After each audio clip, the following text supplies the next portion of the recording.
Olá, bom dia para todos, na paz de nosso Senhor e Salvador Jesus Cristo. Tudo bem com vocês?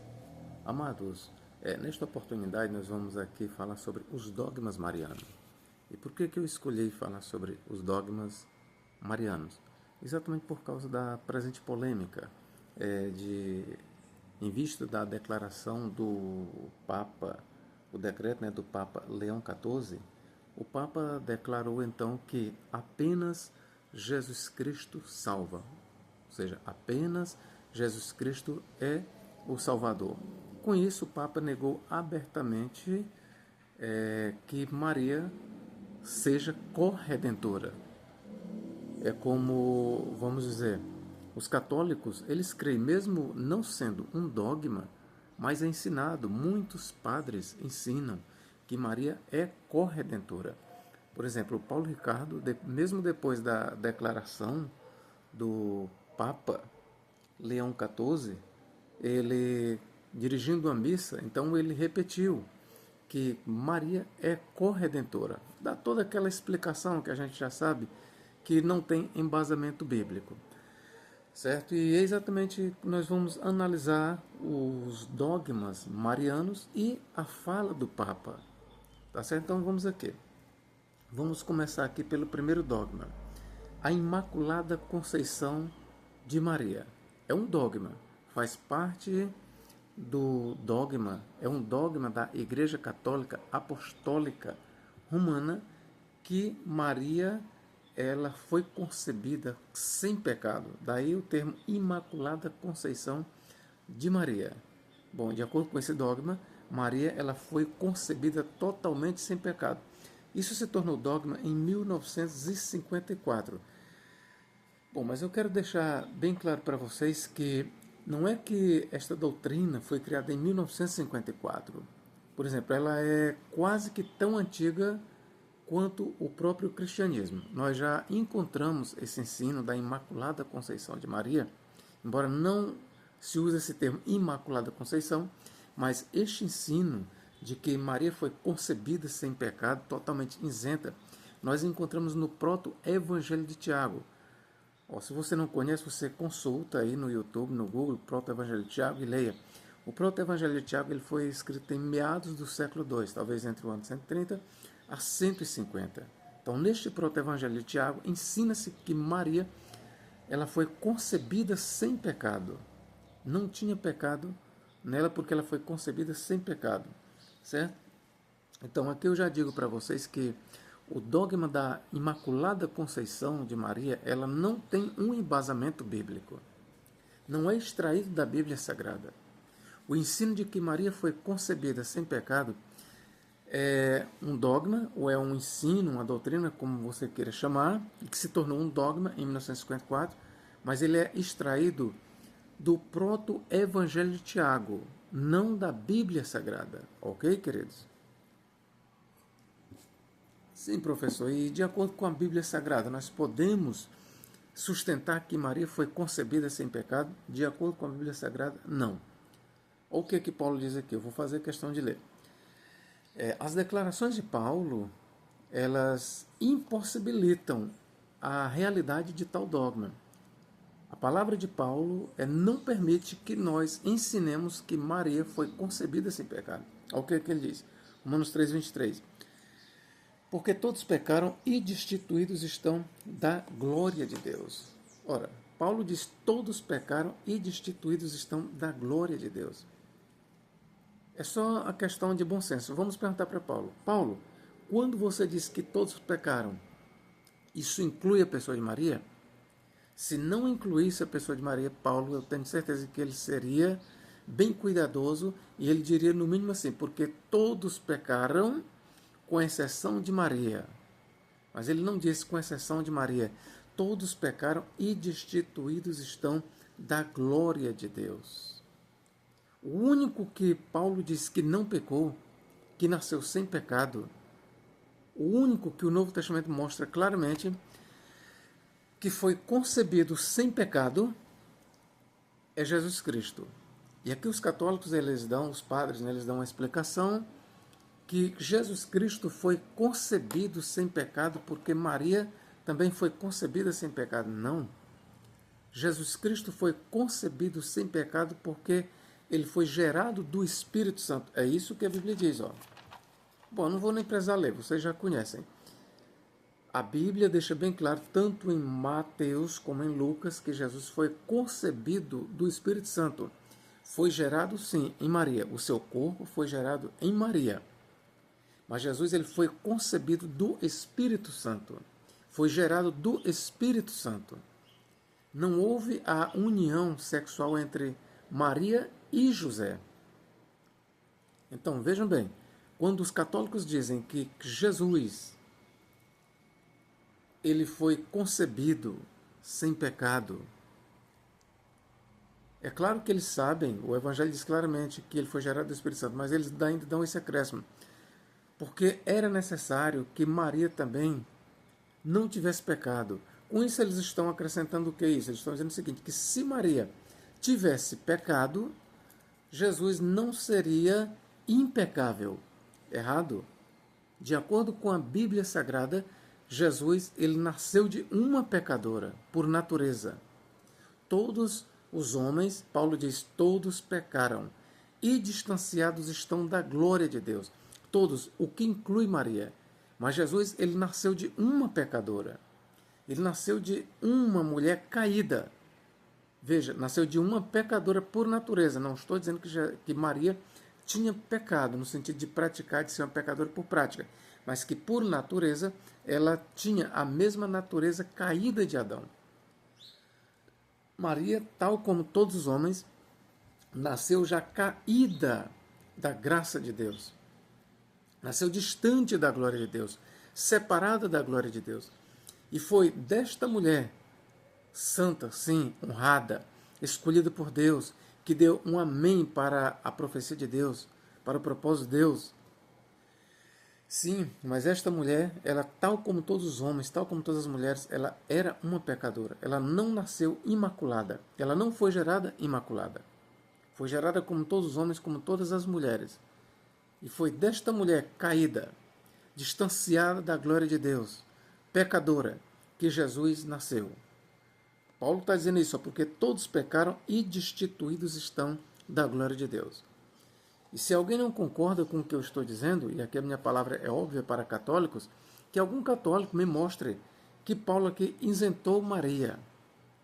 Porque eu vejo claramente quando ele diz todos pecaram e destituídos estão da glória de Deus, o único que está isento aqui é Cristo. E é por isso que ele falou todos pecaram, por quê?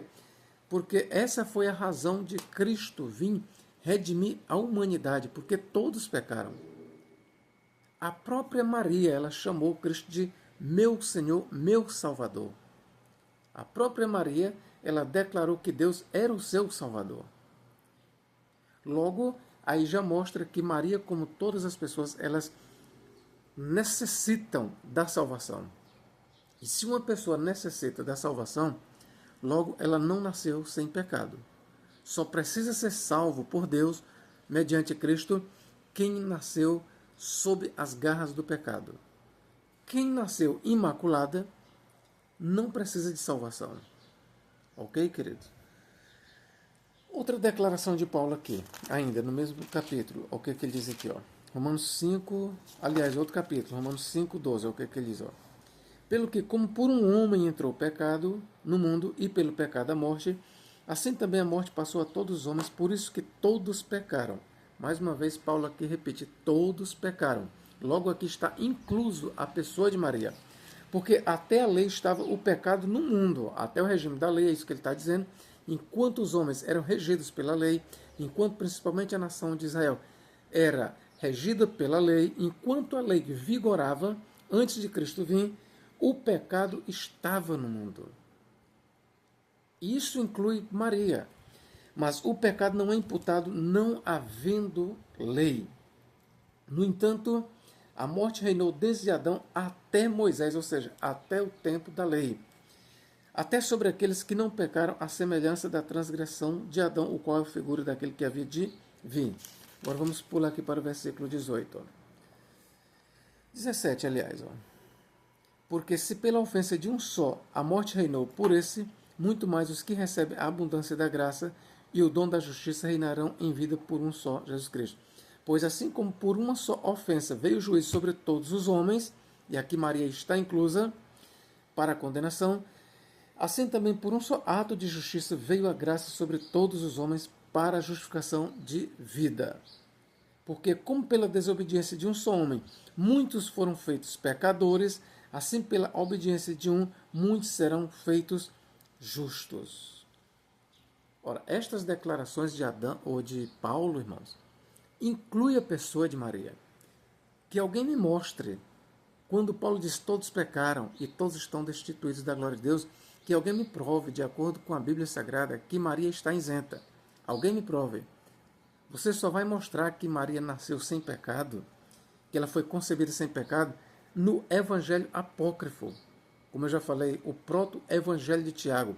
E a partir do proto-Evangelho de Tiago, muitos dos pais da igreja defenderam esta ideia de que Maria foi concebida sem pecado. Por exemplo, Orígenes defendia isso e outros mais. A maioria dos pais da igreja, com exceção de poucos mesmo.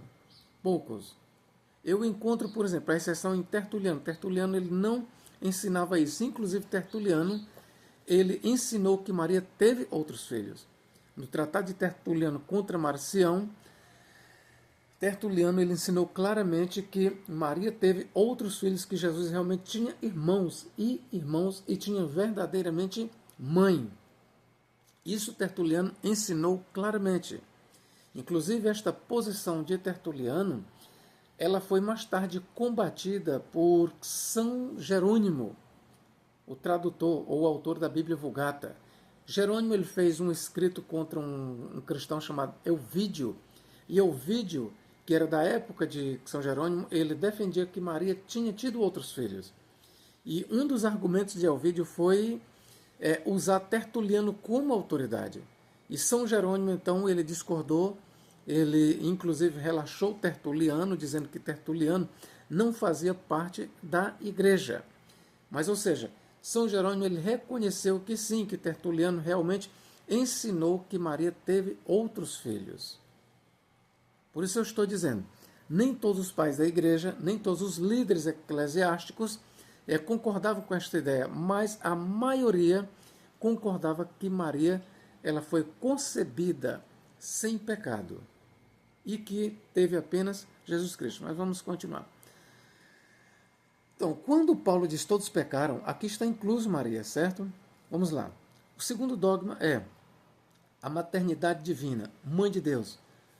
Esse aqui é um outro dogma, ele foi estabelecido em 431, no Concílio de Éfeso. No Concílio de Éfeso, Maria ela foi declarada como Theotokos, ou seja, mãe de Deus. Mãe de Deus. Qual é o argumento dos católicos? Eles vão dizer o seguinte: Jesus Cristo era Deus? Era. Jesus Cristo é Deus? É. Então Maria é mãe de Deus, porque Maria foi mãe de Jesus. Bom, quando você olha para este argumento, ele não é ilógico. Jesus Cristo era Deus? Era o Deus encarnado. No princípio era o Verbo estava com Deus e o Verbo era Deus. Aí no versículo 14 de João, e o Verbo se fez carne e habitou entre nós. 1 Timóteo 3,16 também diz que Deus se fez carne. Então aquele Cristo que foi crucificado, morto, sepultado e ressuscitou ao terceiro dia, era Deus. Então quando nós olhamos para esta circunstância, é errado dizer que Maria era mãe de Deus? Não. De acordo com a Escritura, não tem este título, Theotokos, mãe de Deus. É errado nós dizermos que ela era mãe de Deus? Não. Agora, a minha pergunta é, mas Maria, nós podemos ainda dizer que Maria é mãe de Deus hoje? Nós podemos declarar que Maria é mãe de Deus? Não. Não. Nós não podemos declarar que Maria é mãe de Deus. Professor, mas você acabou de declarar que Jesus era Deus. E Jesus é Deus. Jesus não só era Deus, como Jesus é Deus. Jesus tinha um corpo e continua com o corpo. Agora, veja bem, o que você precisa entender é que aquele Jesus Cristo, ele morreu naquele corpo judaico, com sangue judaico, aquele Jesus que foi circuncidado, aquele Jesus que nasceu em Israel, que era judeu por sangue, por nascimento, filho de uma judia, naquele corpo, naquela matéria, naquele DNA, esse Jesus não existe mais. Como professor, este Jesus, com um DNA judaico, com um corpo judaico, com sangue judaico, filho de Maria, não existe mais. Professor, você está querendo dizer o quê? O que eu quero dizer é que quando Jesus Cristo ressuscitou, ele ressuscitou sim, com o mesmo corpo. Entenda bem, o corpo de Jesus desapareceu? Não. O corpo de Jesus ressuscitou, mas Jesus ressuscitou com um corpo totalmente transformado. O corpo de Jesus era um corpo de uma outra dimensão. Era um corpo espiritual. Mas quando eu digo corpo espiritual, eu não estou negando a materialização do corpo. O corpo era material e era espiritual. Jesus, ele pertencia a um novo mundo, a uma nova dimensão. Mesmo ele sendo apalpado, Jesus verdadeiramente ele comeu, verdadeiramente ele bebeu, aquilo não foi apenas imaginação. Jesus realmente bebeu e comeu com seus discípulos por 40 dias aqui na terra. Então ele tinha verdadeiramente um corpo, ele era palpável. Mas o corpo de Jesus não tinha mais o DNA judaico. Ou seja, aquele Jesus Cristo judaico, circuncidado, não existe mais. O que existe agora é um Jesus glorioso, celestial, um Jesus glorificado, um Jesus que pertence a um outro mundo, a uma outra cidadania. A cidadania de Jesus agora é celestial. Assim como nós seremos, Jesus é. E assim como Jesus é, seremos. E agora vamos para o texto bíblico para eu te provar isso. Romanos 15, e versículo... Vamos começar aqui, 15:8. Digo, pois, que Jesus Cristo foi no passado, ministro da circuncisão, por causa da verdade de Deus, para que confirmasse as promessas feitas aos pais. O que Paulo está explicando? Jesus Cristo ele nasceu em Israel por quê? Ele era um judeu por quê? Para confirmar, por causa da verdade de Deus, para que confirmasse as promessas feitas aos pais. Foi só por isso. Mas Jesus Cristo hoje ele não é mais um ministro da circuncisão. Ele não é mais um judeu. Aqueles que esperam Jesus como um judeu, assim como ele nasceu, estão equivocados. Se você está esperando que Jesus venha com o DNA judaico, como um judeu, da mesma forma que ele nasceu e que ele viveu, e que ele morreu, você está enganado. Jesus ele vem na qualidade do Cristo ressurrecto, com um corpo totalmente glorificado, do mesmo jeito que Paulo explica em 1 Coríntios, capítulo 15. Ele passou do mortal para o imortal, do corruptível para o incorruptível, do terreno para o celestial. Agora vamos para outra declaração, 2 Coríntios 5,16. Olha o que Paulo diz, assim que daqui, versículo 15, e ele morreu por todos, para que os que vivem não vivam mais para si, mas para aquele que por eles morreu e restou. Assim que daqui por diante a ninguém conhecemos segundo a carne. E ainda que também tenhamos conhecido Cristo segundo a carne, contudo agora não o conhecemos desse modo.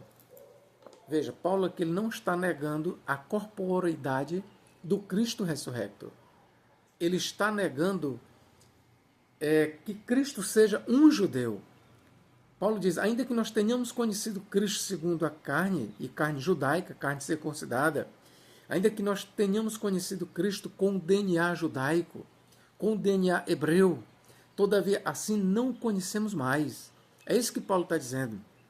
Ainda que nós tenhamos conhecido Cristo, que nasceu em Israel, que era da tribo de Judá, filho de Maria, com o DNA judaico, todavia esse Cristo nós não conhecemos mais assim. É o mesmo Cristo? É. O corpo que ele foi sepultado ressuscitou com o mesmo corpo, mas com a outra natureza. Ok, queridos?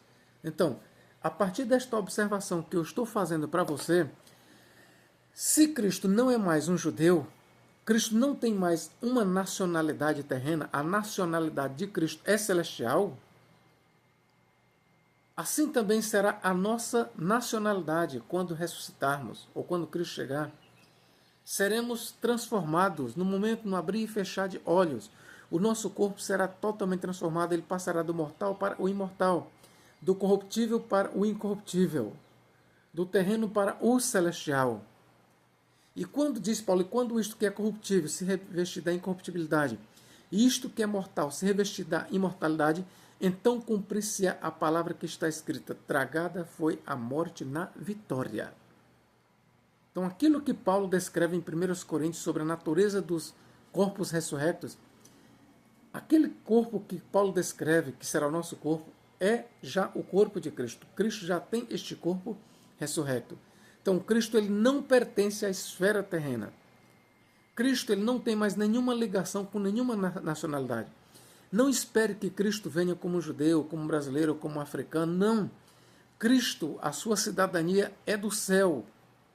Ele virá com uma nova cidadania, porque ele já ressuscitou com uma nova cidadania.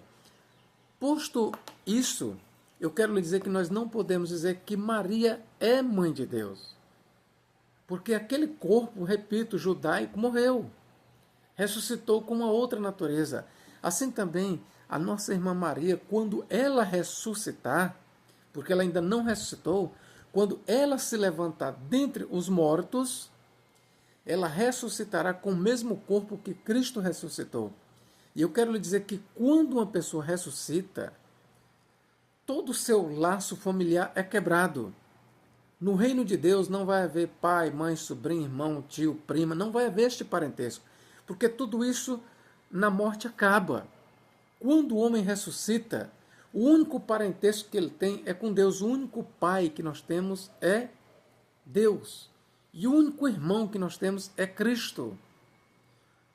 Repito, todos os remidos, eles terão apenas um pai, que é Deus. E quem será o nosso irmão? Cristo. Todos nós seremos irmãos de Cristo e todos nós seremos filhos de Deus. Podemos chamar Maria nossa mãe, Nossa Senhora? Não. Maria não é nossa mãe, Maria não é Nossa Senhora. Nós só temos um Senhor. Ok, queridos? Então não podemos dizer que Maria é mãe de Deus. Toda filiação, toda ligação terrena entre Cristo e Maria foi cortado. Porque Jesus ele não virá mais como judeu, assim também Maria não ressuscitará como uma judia. Nenhum homem ressuscitará de acordo com a sua nacionalidade. Todos nós ressuscitaremos com uma outra nacionalidade, com uma outra cidadania. Seremos cidadãos com natureza celestial. Habitaremos na terra para sempre? Sim, mas teremos um corpo totalmente outro, glorificado. Ok, queridos? Então vamos lá. Theotokos, mãe de Deus. Então, quando você olha para o passado, você pode dizer, Jesus Cristo era Deus? Sim. Maria era mãe de Jesus? Era. Então Maria era mãe de Deus? Sim, era. Hoje é? Não. Ok, queridos? Que isso fique bem claro. Não, então, este dogma da Theotokos, mãe de Deus, não tem fundamento bíblico. Não tem. Nós não podemos dizer agora, no presente, que Maria é mãe de Deus. Mas, professor, mas Jesus Cristo tem um corpo. Sim, mas este corpo está totalmente glorificado, sem qualquer vínculo com a terra. Cristo, ele está num corpo glorificado, totalmente desvinculado da terra, não tem um sangue judaico, já expliquei, ok? Então não podemos dizer que Maria é mãe de Deus. Vamos aqui. Virgindade perpétua. A virgindade perpétua ela foi estabelecida, foi dogmatizada, este ensino foi tido como dogma no século V, certo? Porém, a semelhança da Imaculada Conceição, a gente vê que este dogma da virgindade perpétua de Maria, ele é um ensino tão antigo quanto o próprio cristianismo, certo? Virgindade perpétua de Maria. Orígenes defendia isso. Esse ensino também ele encontra-se no proto-evangelho de Tiago. Este ensino, pela primeira vez, nós encontramos no proto-evangelho de Tiago. Ouçam bem. O ensino de que Maria permaneceu virgem, mesmo depois do parto, e que ela não teve nenhuma relação sexual com José, este ensino ele não se encontra na Bíblia Sagrada. Mas de onde é que os católicos tiram isso? Do proto-evangelho de Tiago, escrito talvez entre 130 a 150. É desse escrito muito antigo, proto-evangelho de Tiago, que nasce o ensino de que Maria não somente foi concebida sem pecado, mas ela permaneceu virgem e é virgem até hoje, não conheceu José. Ainda de acordo com, ou seja, José não conheceu Maria. Ainda de acordo com o proto-evangelho de Tiago, os irmãos de Jesus, na verdade, eram filhos realmente de José, mas de um primeiro casamento. Então veja que este ensino não existe na Bíblia Sagrada. Em lugar nenhum a Bíblia diz que José tinha vindo de um casamento anterior. A Bíblia também não diz que os irmãos de Jesus eram filhos apenas de José. Não. Este ensino ele está no proto-evangelho de Tiago. Uma outra variante na explicação católica para os irmãos de Jesus é que eles dizem que os irmãos de Jesus eram primos de Jesus. Não. A Bíblia não diz isso. Ok? Inclusive existe uma palavra específica para primo ou sobrinho. É anepsios. Colossenses 4,10 diz, certo? Lá essa palavra aparece em referência a Barnabé. Barnabé era primo ou anépsios de João Marcos, ou vice-versa, certo? Em referência aos irmãos de Jesus é usada a palavra adelphos, irmão. Então, os irmãos de Jesus, realmente o grego diz adelphos. Se eles fossem primos, a palavra específica para primo é anepsios. Se eles fossem primos, estava escrito anepsioi, primos, mas está escrito irmãos e irmãs, ou seja, adelphoi, adelphas. É assim que está escrito no grego. Ok, queridos? Então vamos lá. Virgindade perpétua de Maria. Aí você pode argumentar, você católico, mas professor, me diga onde é que está escrito que os irmãos de Jesus eram filhos de Maria. Bom, antes de eu lhe responder, eu quero dizer o seguinte. Onde também está escrito que os irmãos de Jesus não eram filhos de Maria? Onde está escrito que os irmãos de Jesus não eram filhos de Maria? Se eu não posso lhe mostrar claramente que os irmãos de Jesus eram filhos de Maria, muito menos você, católico, pode me mostrar que os irmãos de Jesus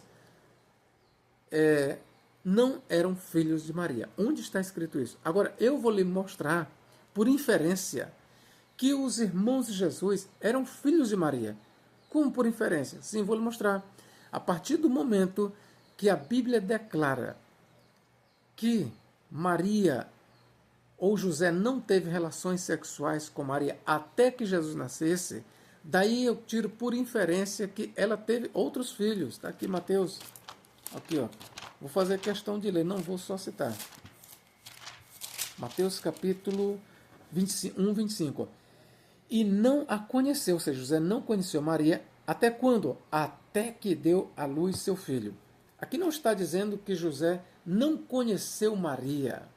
Não, o texto não está dizendo que José não conheceu Maria. Aqui tem um limite de tempo. Ouça.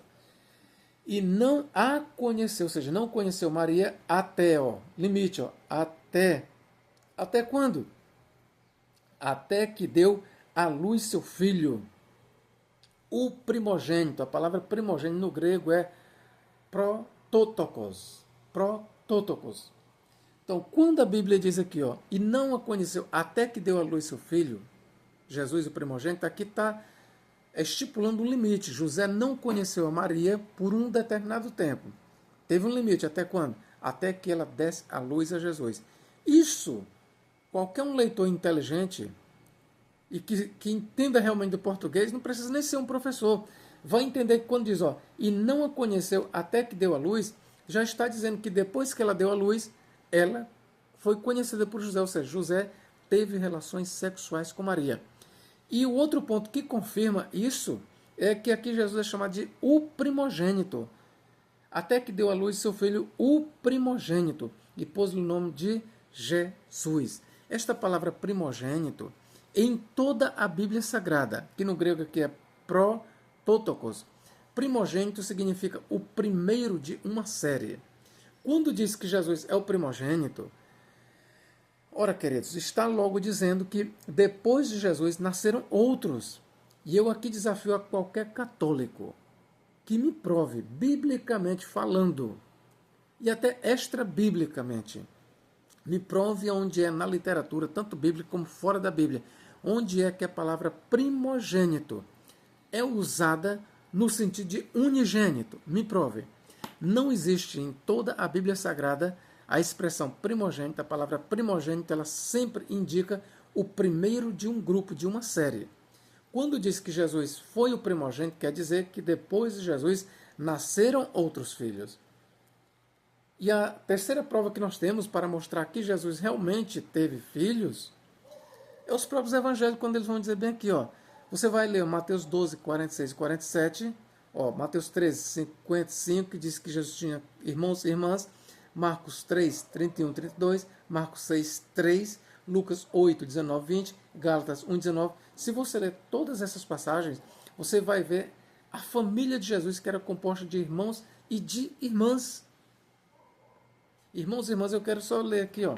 Vou ler só um, como eu fiz muitas citações, vou ler só esse aqui, ó. Mateus 13, 55. Ó. Não é este o filho do carpinteiro?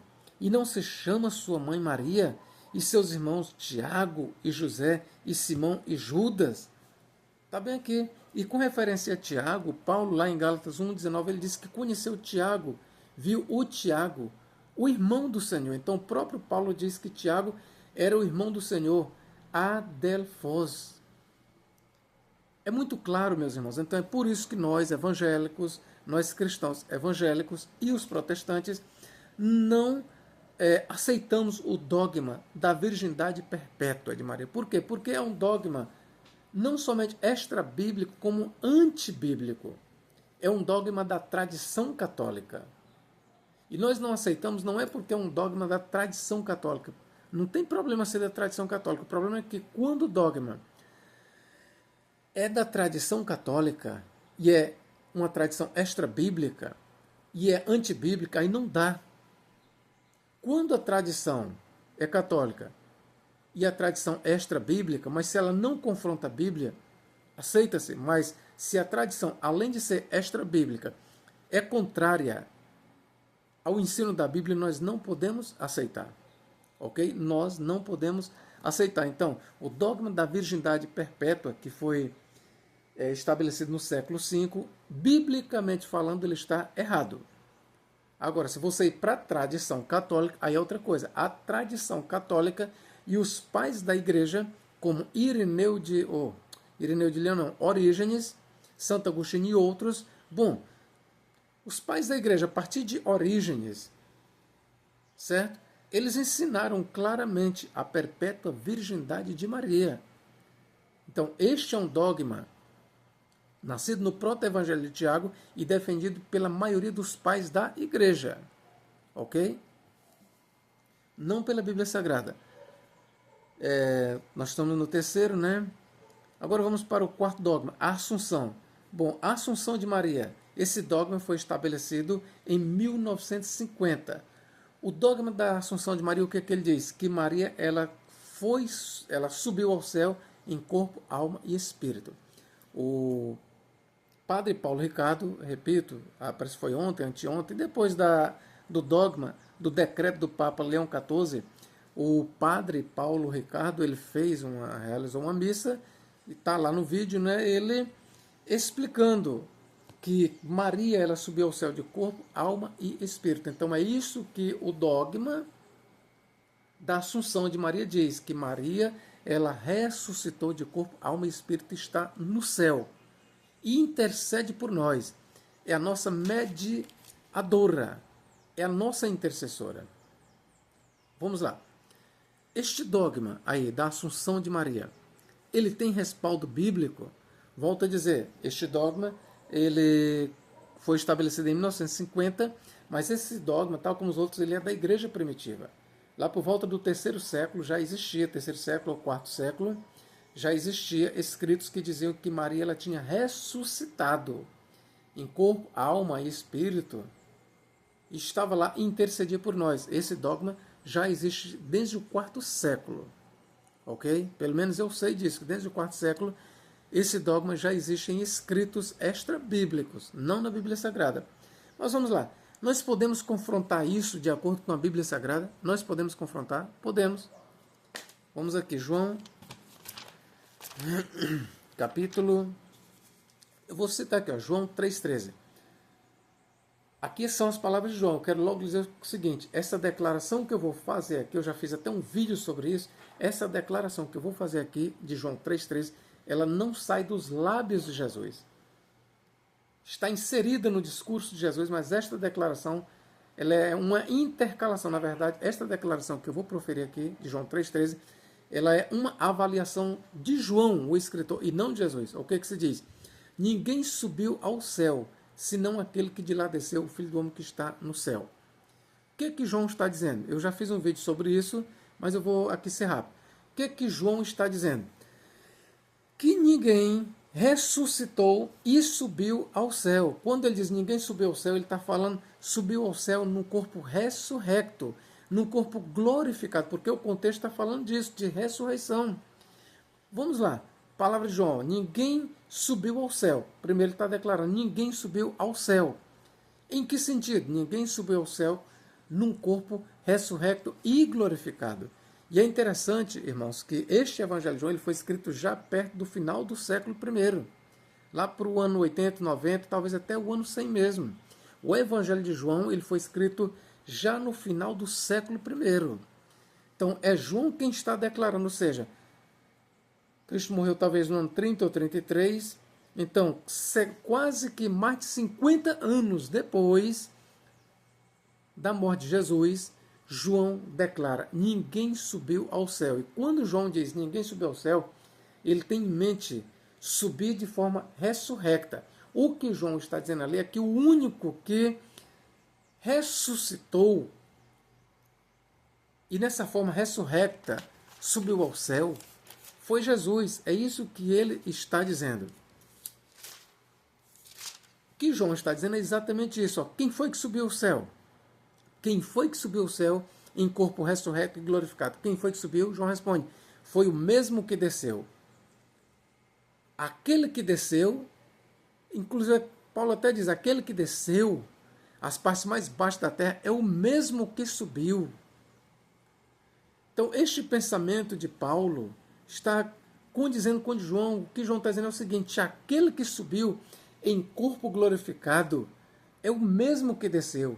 E ninguém subiu ao céu em corpo glorificado, ressuscitado, senão aquele que de lá desceu. Aí João diz, o Filho do Homem que está no céu. Quando ele diz que está no céu, ele está dizendo que agora está no céu.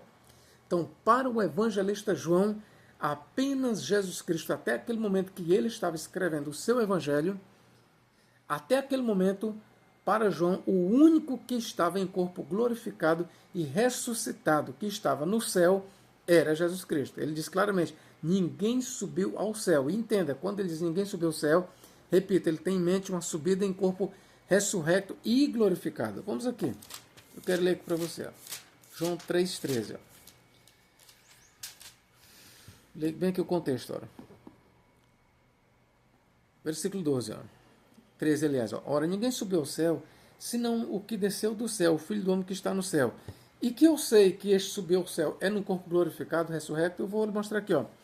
E como Moisés levantou a serpente no deserto, assim importa que o Filho do Homem seja levantado. Como foi que o Filho do Homem foi levantado? Num corpo ressuscitado. Ó, e como Moisés levantou a serpente no deserto, assim importa que o Filho do Homem seja levantado, para que todo aquele que nele crê não pereça, mas tenha a vida eterna. Ok, queridos? Então, quem subiu ao céu até o momento que João escreveu o Evangelho? Apenas Jesus Cristo. Ora, mas se Maria tivesse sido assunta ao céu em corpo ressurreto, glorificado, João não falaria isso. João diria o seguinte, ó, ninguém subiu ao céu, senão aquele que de lá desceu e a sua mãe Maria. Não, mas ele não inclui Maria, ele só diz assim, ó, ninguém subiu ao céu, ou seja, ninguém está no céu agora em corpo ressurrecto e glorificado, a não ser aquele que de lá desceu. Quem? O Filho do Homem que está no céu. Esta é a declaração de João. Então vamos aqui. Atos 2, 29 e 34. O que diz aqui? Ó? Atos 2, 29 e 34. Varões, irmãos, seja-me lícito dizer-vos livremente acerca do patriarca Davi, que ele morreu e foi sepultado, e entre nós está até hoje a sua sepultura. Entenda esse discurso aqui de Pedro. Pedro aqui está discursando no dia de Pentecostes, e Davi já estava morto há séculos, para não dizer há milênio, né? E o que ele diz aqui? Que a sepultura de Davi ainda estava no meio deles. Mas aí você pode dizer, não, mas é só a sepultura. Davi ressuscitou. Será? Vamos lá. Versículo... Assunção... Versículo 34. Olha o que diz aqui, ó. Porque Davi não subiu aos céus, mas ele próprio diz, disse o Senhor ao meu Senhor, assenta-te à minha direita, até que eu ponha os teus inimigos por escabelo de teus pés. Está bem aqui. Pedro diz, porque Davi não subiu aos céus. O que Pedro está dizendo? Que o Salmo, aqui, ó, quando diz, ó, assenta-te à minha direita, até que eu ponha os teus inimigos por escabelo de teus pés, aqui está falando do Cristo glorificado, ressurrecto. E aí, Pedro ele está dizendo que este salmo não se refere a Davi. Não foi Davi que foi convidado a sentar-se à direita de Deus, mas Davi profetizou da ressurreição e da exaltação de Jesus Cristo. Então, quando Davi escreveu no Salmo 110, assenta-te à minha direita, ele não estava falando dele mesmo, porque aqui Pedro vai explicar porque Davi, a sua sepultura, está até hoje entre nós. E aí ele, para não deixar dúvida, ele diz, e Davi não subiu aos céus. Então, aqui, meus irmãos, prestem atenção, esse discurso aconteceu no dia de Pentecostes. Cristo já tinha falecido, mas Cristo já tinha ressuscitado. Então, o que Pedro está dizendo aqui, que o único que subiu ao céu, até o momento daquele discurso, foi Jesus Cristo. E aqui ele diz claramente, ó, porque Davi não subiu aos céus. Então eu estou mostrando aqui para você, de acordo com a Bíblia Sagrada, que Maria não subiu aos céus. Aí você pode até me retrucar. Não, professor, mas veja bem, eu aceito que Davi não restou, que ele ainda está no túmulo, que ele ainda está na terra. Sim, que ele ainda está no Hades, que ele não subiu ao céu. Mas veja bem, professor, esse discurso aí, como o senhor bem observou, aconteceu no dia de Pentecostes. Não estava com pouco, não estava com mais de um mês só que Cristo tinha ressuscitado. Mas Maria ainda estava viva. Inclusive você vai me chamar para isso aqui, ó. Atos 1,14, é o que diz, ó. Todos estes perseveravam unanimemente em oração e súplicas com as mulheres. E Maria, mãe de Jesus, e com seus irmãos. Você está vendo aí, professor, quando Pedro discursou, Maria ainda estava viva. Sim, Maria ainda estava viva. Ok? Mas quando João faz aquela declaração em João 3,13, João declara, ó, ninguém subiu ao céu, senão aquele que de lá desceu, o Filho do Homem que está no céu, em corpo ressurreto, glorificado. Quando ele fez essa declaração, quase no ano 100, Maria já estava morta. Maria já estava morta. Ok, queridos? Então, eu estou lhe mostrando que apenas Jesus Cristo subiu ao céu. O dogma que diz que Maria foi ressuscitada e subiu ao céu, nós não encontramos isso na Bíblia Sagrada, que é mais um desafio que eu lanço aos católicos. Me mostrem na Bíblia Sagrada onde está escrito, onde é que eu possa ler que Maria foi ressuscitada e subiu ao céu em corpo glorificado, tipo de Jesus, igual de Jesus. Eu leio sobre Jesus. Atos 1 diz claramente que Jesus ele foi elevado ao céu no seu corpo glorificado, ressurrecto. Essa narrativa sobre Jesus eu encontro. Agora, sobre Maria, nós não encontramos. Nós encontramos, sim, em escritos, já falei, extra-bíblicos, ali no 4º século, nós encontramos em escritos muito antigos, que Maria realmente ela ressuscitou e em corpo glorificado ela subiu ao céu, mas na Bíblia Sagrada não. Então, o dogma da Assunção de Maria, que foi estabelecido em 1950, ele não é um dogma bíblico. Ele não tem respaldo na Bíblia Sagrada. Ok, queridos? Então, aqui eu falei sobre o primeiro dogma, Imaculada Conceição, de 1954. Falei sobre a maternidade divina, ou seja, Mãe de Deus, Maria como Mãe de Deus, que foi estabelecido em 431, no Concílio de Éfeso, certo? Que ela é tida como Theotokos, Mãe de Deus. Bom, esse é o segundo, né? O terceiro. Falei sobre a virgindade perpétua no século V e mostrei até aqui que, biblicamente, você não pode confirmar tais dogmas. Também, a Assunção, de 1950, que Maria subiu ao céu de corpo, alma e espírito, mostrei também, biblicamente, agora que isso é inverdadeiro. Agora, vamos lá para a corredentora, que é o que está causando polêmica. Isso é um dogma? Nunca foi. Ok? Vamos lá. No ano de 1913, o Papa concedeu uma indulgência àqueles que recitassem uma oração contendo a seguinte passagem: ó, bendigo o vosso santo nome, louvo vosso exaltado privilégio de ser verdadeiramente Mãe de Deus, sempre virgem, concebida sem mancha de pecado, corredentora do gênero humano. Ou seja, em 1913, o Papa concedeu uma indulgência àqueles que recitassem esta reza. A oração encontra-se na recolta de 1950, com a aprovação do Vaticano. Aqui eu tirei da wikipedia.org, ok? Esta informação aqui eu tirei da wikipedia.org, ok, queridos? Então veja lá.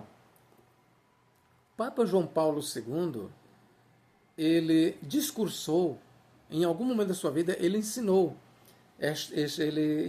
que Maria seria corredentora. Mas depois ele abandonou isso. Ele não ensinou mais. Depois veio o Ratzinger, Bento XVI, e ele foi contrário este ensino de que Maria seria corredentora. Depois nós temos o Papa Francisco, que morreu recentemente, e ele também ele não endossou isso. Ele não endossou. E por último, agora nós temos o atual Papa, que é o Leão XIV, e muito recentemente, me parece que agora está com uns 3 dias, ele declarou que o único que salva, o único Salvador é Jesus Cristo. Isso é dogma. Ele lançou isso como dogma, veja, ok? O decreto do Papa Leão XIV diz que apenas Jesus Cristo salva, não Maria. Apenas Jesus Cristo é Salvador, não Maria. Bom, esta declaração do Papa Leão XIV, ela tem causado um rebuliço no meio católico. Os católicos, eles têm reagido, e é claro que você não vai ver nenhum católico, veja bem, você não vai ver nenhum católico no YouTube, até agora ainda não vi, dizendo que o Papa está errado. Mas por que tanto rebuliço? Na verdade, essa ideia de que Maria é corredentora, ela é muito difundida no meio católico. Não é um dogma, mas é muito difundida. E o próprio padre Paulo Ricardo rezou ultimamente, ou fez uma missa, declarando isso mesmo depois do decreto do Papa Leão XIV agora. Parece que foi ontem, ele fez uma missa, ele realizou uma missa, está no YouTube, ele declarando que Maria é corredentora. Então, por que todo o rebuliço dos católicos? No íntimo, eles não aceitam o decreto do Papa. Esta é a verdade. Os católicos, no íntimo, eles não aceitam o decreto do Papa Leão XIV. Mas por que eles não dizem abertamente? É porque existe um dogma na Igreja Católica chamado infalibilidade papal. A infalibilidade papal vai dizer que um Papa não contradiz o outro. E o que um Papa declarar, está declarado, ninguém pode contradizer. Mas no íntimo a gente vê que os católicos eles não aceitam este dogma. Houve tentativas de transformar isso em dogma, mas ninguém, nem o Papa João Paulo II, nem o Papa Bento XVI, nem o Papa Francisco tiveram o peito, a coragem de declarar publicamente, abertamente, que isso não pode ser aceito como dogma, porque carece de base bíblica. E foi isso que o Papa Leão XIV disse claramente. Apenas Jesus Cristo é Salvador, apenas Jesus Cristo salva, não Maria. Mas por que ele declarou, por que ele transformou essa declaração, por que ele fez este decreto? Em cima simplesmente de que na Bíblia não se encontra base para isso. Mas os católicos, na verdade, eles não aceitam isso. Na verdade, essa tentativa deles de explicarem, não, mas isso nunca foi um dogma, mas eles repetiam isso como se fosse um dogma. Há uma ala dentro do cristianismo que lutava para que isso se transformasse em dogma. Mas o Papa João Paulo II não encontrou base para isso, por isso que ele não transformou em dogma. Papa Francisco também não. Papa Bento XVI, o Ratzinger, também não. Todos os papas. Por que isso nunca se transformou em dogma? Ainda que fosse muito difundido, e é difundido na Igreja Católica, que Maria é corredentora. Isso é difundido. Você pode ver no YouTube, não estou mentindo, Paulo Ricardo, o padre Paulo Ricardo, ontem me parece, fez uma missa repetindo esse mesmo jargão. Maria é corredentora, ele dando toda aquela sua explicação. Explicação furada. Uma explicação furada que, na verdade, é contraditória ao decreto do Papa Leão XIV. A verdade é que, sem rodeios, o Papa Leão XIV ele está correto em decretar que só Jesus Cristo é Salvador. Maria não salva. Maria não é corredentora.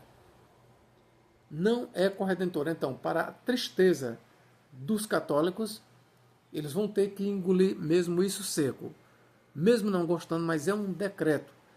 É um decreto do Papa Leão XIV. Ele declarou, isso é decreto. Apenas Jesus Cristo é o Salvador. Essa é a verdade. Por mais que os católicos agora fiquem dizendo, não, mas nós nunca ensinamos que, nós sempre ensinamos que Jesus Cristo é o único Senhor, mas eles colocavam Maria em pedestal, quase que igual, até superior a Jesus. Eles dizem, inclusive, que ninguém pode chegar a Jesus senão por Maria. Eles dizem que Maria é a nossa intercessora, é a nossa mediadora. Inclusive, eu aproveito para dizer o seguinte, ó, aliado a este dogma, que seria um dogma que não é, que seria o quinto dogma, que diz que ela é corredentora, atrelado a isso está a declaração de que Maria é mediadora, que ela é nossa intercessora, mas 1 Timóteo 2,5 contradiz claramente isso, diz que há um só mediador e um só Deus entre Deus e os homens, Cristo Jesus, homem. Pronto, irmãos. Não existe mediador, medianeira, não existe outro mediador além de Cristo. Não existe. Não existe corredentora. Não existe salvação ou uma salvadora além de Jesus Cristo. Quando você lê, por exemplo, Isaías 43:11, Isaías 45:21, Deus declara, eu sou o Senhor e fora de mim não há Salvador. Não há Salvador. Fora de Deus não há Salvador e não há salvação. Então, a ideia de que Maria é corredentora, ela foi, sim, combatida. O que muitos católicos aceitavam, o que muitos padres, até onde vai o meu conhecimento, parece que todos diziam que Maria era corredentora, inclusive o padre Paulo Ricardo, repito, ele está com 2 dias ou menos, ele continua dizendo isso, mas esse ensino, ele foi combatido agora pelo Papa. Essa é a verdade, que os católicos gostem ou que não gostem, esse ensino ele foi combatido, não tem o aval da Igreja Católica Apostólica Romana. Dizer que Maria é corredentora não tem o aval. Você pode usar o sofisma que você usar, você pode... Não. Aceite o que o seu líder, o Papa, diz e comece a ler a Bíblia Sagrada. Ok, queridos? Que Deus em Cristo nos guarde e nos abençoe, agora e para todo sempre. Amém.